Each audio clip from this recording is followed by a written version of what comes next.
સ્વાગત આપનું સીએનબીસી બજારમાં. આપ જોઈ રહ્યા છો આઉટલુક 2025. 2024નું વર્ષ પૂરું થયું છે અને 2025માં આપણે પ્રવેશ કરવા જઈ રહ્યા છીએ. ત્યારે આ વર્ષની અંદર ખાસ કરીને બજાર કેવું રહેશે એના પર આજે આપણે ચર્ચા કરવાની છે. અને આ ચર્ચામાં આપણી સાથે જોડાઈ રહ્યા છે એએસકે હેજ સોલ્યુશન્સના વૈભવ સંઘવીજી. વૈભવજી, સ્વાગત આપનું સીએનબીસી બજાર પર. અને સૌથી પહેલાં આપણે 2025ની વાત કરીએ એ પહેલાં તમને 2024ના વર્ષનો એક લેખાજોખા તમારી પાસેથી જાણવો છે. ખાસ કરીને જો આ વર્ષ ઘણું ઇમ્પોર્ટન્ટ રહ્યું હતું. અહીંયા આપણને ઘણા બધા ઇવેન્ટ મોટા થતા દેખાયા. 2 વાર બજેટ આવ્યા, મોટી ઇલેક્શન્સ આપણે જોયા છે. ઇન્ડિયાના હોય, યુએસના હોય કે સ્ટેટ ઇલેક્શનના, બધાની અસર આપણને બજાર પર એક પ્રકારે આવતી જોવા મળી. ખાસ કરીને તમારા માટે 2024નું વર્ષ કેવું રહ્યું છે? તમે જે અપેક્ષા રાખી હતી એ અપેક્ષા મુજબનું રહ્યું છે કે એનાથી થોડું ઉપર નીચે તમને ખાસ કરીને જોવા મળ્યું છે? પહેલો આપણે એનાથી શરૂઆત કરીએ. No, absolutely. I think 2024 એક બહુ ઇવેન્ટફુલ યર રહ્યું છે. અને જ્યારે આપણે ઓન એન ઓવરઓલ બેઝિસ પર જોઈએ છે કે ગયા વર્ષના પરફોર્મન્સ પછી અગર આ વર્ષે થોડી રિટર્ન જે થોડાક સબ ઓપ્ટિમલ અગર કહી શકીએ તો to some extent from a larger cap basis આપણે જોયા છે. અને સેકન્ડલી કે આપણે મોમેન્ટમ પણ જોયું છે મિડ કેપ અને સ્મોલ કેપમાં કન્ટિન્યુડ રહ્યું છે. બીજું એક મહત્વનું પહેલું એ છે કે આપણે અંડરલાઈંગ રિટેલ ઇન્વેસ્ટરની સ્ટ્રેન્થ જે જોઈ છે એ બહુ ફિનોમિનલ રહી છે. અને એના કારણે આપણે જોયું છે કે બ્રોડર માર્કેટમાં પરફોર્મન્સ સારું એવું રહ્યું છે. નાવ જ્યારે આપણે એને અગર મેચ કરીએ એના અંડરલાઈંગ ફંડામેન્ટલ્સ ઓફ ધ કંપની અને ગ્રોઈંગ અને ઇકોનોમિક ગ્રોથના હિસાબથી, તો એવું દર્શાય છે કે આપણે અગર લાસ્ટ ક્વાર્ટરમાં જોઈશું તો જે અર્નિંગ્સનું જે પરફોર્મન્સ રહ્યું છે એના કારણે થોડીક આપણને એક કહીએ ને કે આપણે થોડીક ઢીલાશ જોઈ છે આપણે માર્કેટમાં, અને ખાસ કરીને સેન્ટિમેન્ટમાં કે અર્નિંગ્સ એ આપણે કેચઅપ કરી નથી શક્યા. સેકન્ડલી, જ્યારે પણ આપણે ઇકોનોમિક ગ્રોથ પણ જોઈએ છે તો લાસ્ટ ક્વાર્ટરમાં જે મીડિયોકર નંબર આવ્યું હતું એના કારણે પણ એક સેન્ટિમેન્ટમાં થોડો ઇમ્પેક્ટ આવ્યો છે. યસ, ઓફકોર્સ, જે હિસાબથી મેં કહ્યું કે રિટેલ ઇન્વેસ્ટરે ખાસું એવું આપણને સપોર્ટ કર્યું છે માર્કેટમાં, પણ ઓવરઓલ બેઝિસ પર જ્યારે ગ્રોથની વાત કરીએ તો એક સબપાર રહ્યું છે from an expectations perspective. Lastly, એના કારણે થયું એ પણ છે કે વેલ્યુએશન્સ જોઈએ તો લોઅર ગ્રોથના કારણે આપણને થોડુંક મોંઘું દેખાઈ રહ્યું છે at this point in time. So આ બધું જ જોઈ અને એનું આકલન કરીને મને લાગે છે કે આવતા વર્ષે પણ થોડુંક વધારે પડતું ઇવેન્ટફુલ રહેવું જોઈએ અને વોલેટિલિટી સારી એવી રહેવી જોઈએ. જી, એટલે આપણે હવે 2025 પર જ આવીએ, કારણ કે જુઓ અહીંયા પણ આપણે જે સામે અત્યારે વૈભવ સર આપણને જે ઇવેન્ટ દેખાઈ રહી છે એમાંથી ખાસ કરીને સૌથી પહેલાં તો જે Q3ના અર્નિંગ્સ આવશે એના પર આપણે ખાસ ફોકસ રાખવાનું છે. અને એના ત્યારબાદ એક ટ્રમ્પ જ્યારે પોતાની સત્તા સંભાળશે, જોકે એના ઘણા બધા સંકેતો અત્યારથી આપણને મળવા લાગ્યા છે, પરંતુ એક ક્લિયર પોલિસી ત્યારે આપણને અનફોલ્ડ થતી દેખાશે. અને ત્યારબાદ બજેટ જેવી એક મોટી ઇવેન્ટ આપણે અત્યારે જોઈશું. ખાસ કરીને આ બધાની વચ્ચે હવે 2025ની શરૂઆત થોડીક ઉતાર ચઢાવવાળી રહે, પરંતુ હવે તમે અહીંયાથી કેવી અપેક્ષાઓ લઈને 2025ની અંદર પ્રવેશો? કારણ કે છેલ્લા 8-9 વર્ષ બજારની અંદર એવા રહ્યા છે કે જ્યારે આપણે સારું એવું એક રિટર્ન બજારની અંદર જોયું છે.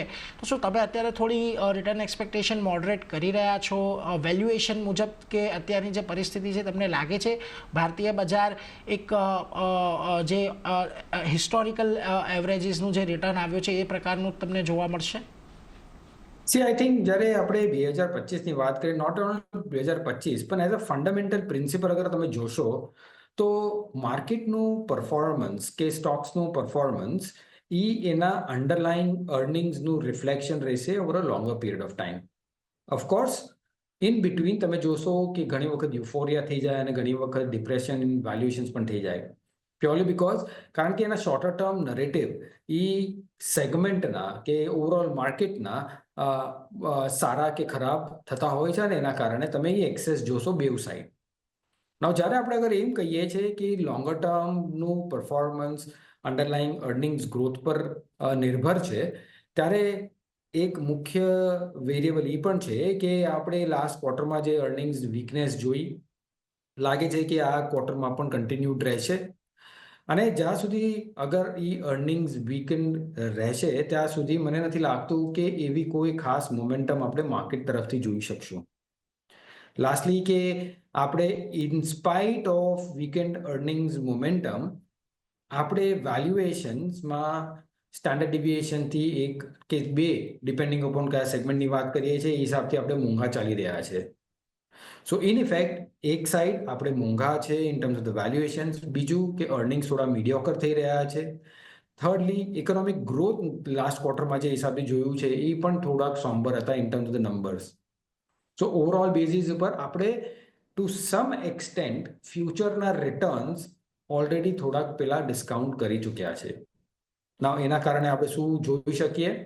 એના કારણે ક્લિયરલી એ જોઈ શકીએ છીએ કે આપણું જે એક્સપેક્ટેશન હતું એક્વિટી એઝ એન એસેટ ક્લાસમાં in terms of the returns, કારણ કે આપણે એક as a retail investor or as an investor આપણે આદત હોય છે કે લાસ્ટ થોડાક વર્ષના રિટર્ન જોઈએ અને આપણે એ અઝ્યુમ કરી લઈએ છીએ કે જે થોડા વર્ષમાં રિટર્ન બન્યા છે એ આગળ જઈને પણ એટલા રિટર્ન બનશે. અને એના જ કારણે ખાસ કરીને એક ચેતવવાનું એ છે કે એક્સપેક્ટેશન ઓફ અર્નિંગ્સ કે એક્સપેક્ટેશન ઓફ રિટર્ન્સ જે આપણે જોઈ રહ્યા છે એને સિવિયરલી મોડરેટ કરવાનો સમય છે. હાલાકી મોડરેટેડ અર્નિંગ્સ અને મોડરેટેડ રિટર્ન્સ જોશું. Lastly from a net basis જ્યારે આપણે ટેક્સેશન રેટ્સ પણ થોડાક હાઈ જોઈએ છે તો નેટ ઇન હેન્ડ્સ અગર આપણે રિટર્ન જોઈએ એમાં મને લાગે છે કે અગર હાઈ સિંગલ ડિજિટ કે લો ટી ડબલ ડિજિટ અગર રિટર્ન બન્યું તો વી શુડ બી હેપી. એટલે જો ખાસ કરીને તમારે ધ્યાન અહીંયાથી રાખવાનું છે લો સિંગલ ડિજિટ કે હાઈ ટીન, એટલે કે લગભગ 8થી લઈને 12-13% સુધીનો જો એક સારો ગ્રોથ જોવા મળે છે 2025માં તો એક સારી બાબત અહીંયાથી ખાસ કરીને કહેવાશે. પરંતુ આપણે આ વર્ષની અંદર આમ તો એક બહુ સારો ટ્રેન્ડ એફઆઈઆઈસનો રહ્યો હતો, પરંતુ વૈભવજી છેલ્લા 3 મહિનાની અંદર આપણે જોયું કે એક સારી એવી વેચવાલી આવી. એ પછી ચીનની અંદર થોડું ફ્લો ગયું હોય કે પછી ટ્રમ્પ ટ્રેડને લીધે યુએસની અંદર થોડો ફ્લો જઈ રહ્યો હોય ને ડિસેમ્બર આમ પણ થોડો ઘણો આઉટફ્લોનો મહિનો રહેતો હોય છે. પરંતુ ઓવરઓલ એક એફઆઈઆઈસ તરફથી ખાસ કરીને 2025ની અંદર તમને લાગે છે અત્યારે જે વેલ્યુએશન પર બજાર છે અને જે અર્નિંગની એક્સપેક્ટેશન આપણે બજારની અંદર રાખી રહ્યા છે એક નોટ કન્સિસ્ટન્ટ લેવલ પર, પરંતુ જરૂર પડી એફઆઈઆઈસનો એક ટેકો બજારને મળતો રહેશે. અને ખાસ કરીને ડીઆઈઆઈસનું જે અત્યારે આપણે એક લિક્વિડિટી બજારની અંદર આવતા જોઈ રહ્યા છે, એટલીસ્ટ એ અહીંયાથી કદાચ વધતી જ જોવા મળે એવી અપેક્ષા આપ અત્યારે રાખી રહ્યા છો? આઈ થિંક આપણે બિફોર અરાઇવિંગ એટ એની કન્ક્લુઝન ને એક ખાસ રીઝન ફાઇન્ડ કરવું જોઈએ કે લાસ્ટ 2 મહિના કે 3 મહિના આપણે શું કામ એફપીઆઈનું સેલિંગ જોયું. ફર્સ્ટ ઓફ ઓલ જેમ તમે કહ્યું કે આઈ થિંક સપ્ટેમ્બર એન્ડમાં જ્યારે ચાઇનાનું સ્ટિમ્યુલસ આવ્યું હતું તો ઘણા બધા ફંડ જે રિજનલ ફંડ્સ હોય, ગ્લોબલ ફંડ્સ હોય એ અંડરવેટ હતા ચાઇનામાં. તો એના કારણે આપણે એ જોયું કે ઘણા બધા ઇમર્જિંગ માર્કેટ્સમાંથી ફ્લો ચાઇના તરફ આપણે જોયું અને ખાસ કરીને એના લીધે ઓક્ટોબર મહિનામાં આપણે one of the highest selling જોયું છે એફપીઆઈનું ઇન ધ હિસ્ટ્રી. એક મહિનામાં close to about $10 to $11 billion જેટલું આપણે સેલિંગ જોયું. ના એના પછી આપણે જ્યારે નવેમ્બરમાં આવ્યા તો નવેમ્બરમાં આપણે યુએસનું ઇલેક્શન જોયું, એના રિઝલ્ટ્સ જોયા અને એના લીધે આપણે એ પણ આકલન કર્યું કે અગર સમજો ફ્રોમ ન્યુઅર પ્રેસિડેન્ટ ટ્રમ્પ જ્યારે પ્રેસિડેન્સી લેશે ત્યારે 2 કે 3 મુખ્ય પહેલું હશે જે કોન્સન્ટ્રેટ કરવાની. ઘણી વખતે એના ઇલેક્શન રેલીઝમાં પણ કહ્યું હતું કે કોર્પોરેટ ટેક્સ જઈને એ કટ કરશે. બીજું કે અમેરિકા ફર્સ્ટ પોલિસીઝ રાખશે અને ટેરિફ્સ એક એવા ચીજ છે જે એ જઈને ઇમ્પ્લિમેન્ટ કરશે. સો ઓલ ઇન ઓલ એ લાગે છે કે from a US corporate perspective ઘણું પોઝિટિવિટી રહેશે, ઇન્સેન્ટિવ રહેશે ફ્રોમ અ યુએસ પર્સપેક્ટિવ. અને એના લીધે આપણે જોયું કે ઘણા બધા ફંડ્સ જે ઓક્ટોબરમાં રીબેલેન્સિંગ ટુવર્ડ્સ ચાઇના થયું હતું એ રીબેલેન્સિંગ ટુવર્ડ્સ યુએસ માર્કેટ થયું છે ઇન મંથ ઓફ નવેમ્બર અને કન્ટિન્યુ પણ જોઈ રહ્યા છે આપણે ડિસેમ્બરમાં પણ કે ઘણા ઇકોનોમીમાંથી ફ્લો આપણો જઈ રહ્યો છે બેક ટુ યુએસ અને એના લીધે આપણે યુએસ ડોલરની સ્ટ્રેન્થ પણ જોઈ. નાઉ આ બેકડ્રોપમાં અગર જોશું અને આ જોઈશું કે આપણું અર્નિંગ્સ થોડું સોમ્બર રહેશે, મને નથી લાગતું કે ઇમિડિયેટલી આપણે એફપીઆઈ ઇન્વેસ્ટમેન્ટ્સમાં રિવાઇવલ જોઈ શકશું. ઓફકોર્સ ઇન્ડિયા આ બધામાં જ એક one of the best growing economies રહેશે going forward as well. But જ્યારે આપણે અર્નિંગ્સ એક્સપેક્ટેશન્સ જોઈએ, જ્યારે નેટ રિટર્ન ઇન હેન્ડ જોઈએ પોસ્ટ ટેક્સ, અને જ્યારે જોઈએ કે આપણી પાસે બીજી ઓપોર્ચ્યુનિટી છે ફ્રોમ અ ગ્લોબલ પર્સપેક્ટિવ જ્યાં આપણને રિટર્ન મળી શકે, તો એના લીધે આપણે ટેમ્પરરી બેઝિસ ઉપર એફપીઆઈના ફ્લોમાં થોડીક સબડ્યુડ વાતાવરણ જોઈ શકશું. લાસ્ટલી, જેમ તમે ડીઆઈઆઈની વાત કરી, ડીઆઈના પૈસા ડેફિનેટલી આઈ થિંક કન્ટિન્યુડ રહેશે. I think that is the green shoot in the overall scheme of things, જે to some extent I think આપણા બજારને પણ સ્ટેબિલાઇઝડ રાખશે in the high volatility range. So of course DII નું પોઝિટિવિટી કન્ટિન્યુ રહેશે, FPI નું થોડુંક સબડ્યુડ રહેશે, at least in the first half of the year is what we believe. જી, એટલે એફઆઈઆઈની ફર્સ્ટ હાફમાં થોડું ફ્લો આપણને કદાચ નરમ રહેતો જોવા મળી શકે છે, એટલે એના પર એક ફોકસ રાખીશું. પરંતુ વૈભવજી, આપણે 2024નું એક વર્ષ જોયું છે કે જ્યાં આગળ ઘણા બધા નવા સેક્ટર આપણને ઇમર્જ થતા દેખાયા છે. એક ન્યૂ એજ કંપનીઓ જે પ્રકારે આપણને લિસ્ટ થતી દેખાય છે, ત્યાં એક નવી ઓપોર્ચ્યુનિટી ઊભી થઈ છે. આ ઉપરાંત તમને રિન્યુએબલ્સની અંદર ક્ષમતા વિસ્તાર થતો દેખાયો છે. નોટ રિન્યુએબલ્સ, આપણા જે નોન રિન્યુએબલ સેગમેન્ટ છે ત્યાં પણ એક સારું એવું થયું છે, પરંતુ રિન્યુએબલ હવે અહીંયાથી એક આપણને એક નવો આયામ આપી રહ્યું છે રોકાણ માટેનું. પીએસયુની અંદર આપણે જોયું કે એક સારી એવી રેલી આવતા જોઈ છે. હવે તમને અહીંયાથી 2025 માટે તમે ક્યાં ફોકસ રાખશો કે જ્યાંથી એક વેલ્થ ક્રિએશન આપણે માટેની એક ઓપોર્ચ્યુનિટી ઊભી થતી હોય? કેવા કયા સેક્ટર્સ હશે કે જ્યાં તમને 2025માં અત્યારની પરિસ્થિતિમાં તમને થોડા સારા લાગી રહ્યા છે? જરા બે કે ત્રણ થીમ આપણે અહીંયા પકડશું. ફર્સ્ટ ઓફ ઓલ, કે જ્યારે ગ્લોબલ પર્સપેક્ટિવથી જોઈશું તો એક વેરી ક્લિયર સાઇન છે કે US is going to gate stronger. અગર યુએસ સ્ટ્રોંગર થઈ રહ્યું છે અને એના લીધે તમે ગ્લોબલ કરન્સીઝની પણ થોડું ડેપ્રિસિએશન જોઈ શકશો, તો ઓન વન હેન્ડ અગર આઈટી કંપનીઝ જોઈએ તો આઈટી કંપનીઝનું one of the biggest customer is US. અગર યુએસ સ્ટ્રોંગ થશે તો આઈટીનું બિઝનેસ મોમેન્ટમ પણ અહીંયાથી બેટર થવું જોઈએ. બીજું કે અગર યુએસ ડોલર સ્ટ્રેન્થન થશે તો એનું આયના ડેપ્રિસિએશનનો ફાયદો પણ આ બધી એક્સપોર્ટ ડ્રિવન કંપનીઝને થઈ શકે, પ્રોવાઇડેડ કે તમારો ધંધો સ્ટેબલ છે. સો એ બધા હિસાબથી મને લાગે છે કે આઈ થિંક આઈટી એક એવો સેક્ટર છે જે પ્રોબેબલી અહીંયાથી જ્યારે અગર કરેક્શન થાય છે તો એ સેક્ટર તમે જોઈ શકશો. સેકન્ડલી, જેમ તમે કહ્યું, રિન્યુએબલ્સ એક એવું થીમ છે જે અમે અમને લાગે છે કે મલ્ટી ડેકેડ બિઝનેસ ઓપોર્ચ્યુનિટી છે, તો એ ઓપોર્ચ્યુનિટી કન્ટિન્યુડ રહેશે. ઓફકોર્સ હું એમ નથી કહેતો ક્યારે પણ કે વેલ્યુએશન પર ધ્યાન નહીં દેવું જોઈએ. વેલ્યુએશન સાથે અગર એ ઓપોર્ચ્યુનિટી મળતી હોય તો તમે એને ડેફિનેટલી કન્સ્ટ્રક્ટિવલી તમે જોઈ શકશો. થર્ડલી, અમને લાગે છે કે overall financial services, I think India એક એવું કન્ટ્રી, ભારતમાં હજુને huge amount of under penetration છે from a financial services perspective. મને લાગે છે કે આ ફાઇનાન્શિયલ સર્વિસીસ સેક્ટર કન્ટિન્યુડ રહેશે ફ્રોમ અ સ્ટ્રક્ચરલ બેઝિસ, અને આ એક સેગમેન્ટ છે જેમાં તમે લોંગ ટર્મ ઇન્વેસ્ટમેન્ટ્સ જોઈ શકશો. લાસ્ટલી, કન્ઝ્યુમર્સ જે અત્યાર સુધી એકદમ કમ્પ્લીટલી આઉટ ઓફ ફેવર રહ્યું છે લાસ્ટ 6 થી 12 મહિનામાં, અમને લાગે છે કે due to certain changes in policies, અગર તમે જોશો થોડુંક એટ અ સ્ટેટ લેવલ વેલફેરિઝમમાં એક્સપેન્ડિચર થવા લાગ્યું છે. એના લીધે અમને લાગે છે કે consumer as a sector in the next 1 or 2 quarters bottom out થઈ જવું જોઈએ. ઓફકોર્સ ત્યાં સુધી પેઇન રહેશે, બટ એ પેઇનમાં તમને સારી એવી ઓપોર્ચ્યુનિટી મળી શકશે કન્ઝ્યુમર એઝ એન ઓવરઓલ સેક્ટરમાં ધ્યાન રાખવા માટે. સો આ બધા સેક્ટર્સ છે જે અમને લાગે છે કે એક opportunity from a longer term perspective દઈ શકે છે. વૈભવજી, ખાસ કરીને આપણે સેક્ટર વિશે તો ચર્ચા કરી, પરંતુ અહીંયાથી તમારી પાસેથી એ પણ સમજવું છે કે જો 2024નું વર્ષ એક આઈપીઓ માર્કેટ માટે ઘણું સારું રહ્યું છે. લગભગ 1.4 લાખ કરોડ રૂપિયા અહીંયાથી રેસ થયા છે માર્કેટની અંદર, અને આમાં પણ જે એન્કર ઇન્વેસ્ટિંગ છે ત્યાં પણ એક સારો એવો આપણને વધારો થતો જોવા મળ્યો છે. લાગે છે 2025ની અંદર માર્કેટ જો થોડુંક મોડરેટ રહે, પરંતુ હજી અહીંયા પણ ચાન્સીસ એવા ઘણા દેખાઈ રહ્યા છે કે જ્યાં આગળ નવા બિઝનેસીસ આપણને બજારની અંદર આવતા જોવા મળે, એક નવા રોકાણ માટે એના ઓપ્શન આપણને મળતા રહે. ને ઓફકોર્સ આઈ થિંક એક રોબસ્ટ આઈપીઓ માર્કેટ બહુ જ જરૂરી છે from a longer term health of the market as well.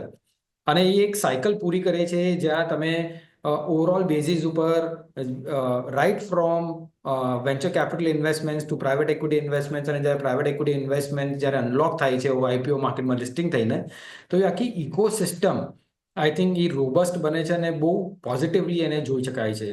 I think આ strength of the IPO market will continue in my view.